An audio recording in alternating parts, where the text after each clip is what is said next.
Thomas, picking up on what Phil was saying, I'm sensing sort of anecdotally that some fans are starting to disengage from football as a whole, not just Brentford fans, but, given the news that we had this week that there's going to be no early return to fans in stadiums, that they're sort of looking ahead to the season and realising that they're not, the time is going on that they're not going to be able to be in the stadiums.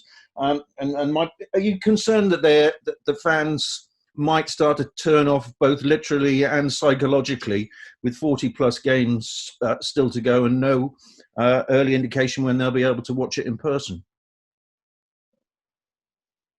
That's a good question. My first, is maybe I don't know. I literally don't know.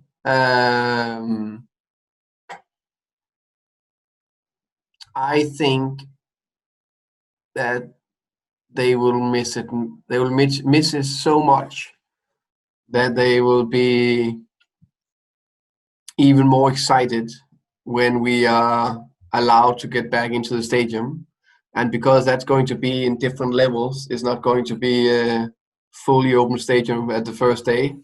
I see more issues when everybody or only part of the fans are allowed back in, because who are we allowing in first? Is that the sponsors or the lifelong B fans, or is it just a drawing, or how do we do that? I don't know. I'm glad I'm not taking that decision.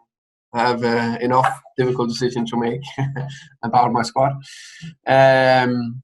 So yeah, that's a good question. And just one other one from me on a sort of lighter subject. I noticed in the press box at Huddersfield last week, because of the silence in the ground, one thing I've never noticed about you on the touchline before is you send some of your directions and your tactics in Danish. I think you were talking to Christian. Is that the way that you communicate at the touchline? Because obviously before, behind closed doors, it wasn't something we were able to hear or notice from the commands you're giving. Yeah, of course. I think because it's so obviously, if I say something, play more to the right side, or we need to press higher, or we need to change our build-up, so he needs to drop down, or in the next set piece, remember we do that variation or something like that. Then it's easier, if there's a specific detail I don't want them to hear, it's easier for me to tell him, and then he can adjust it to the rest.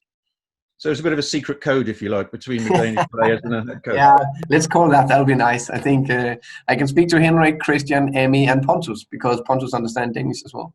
Come on,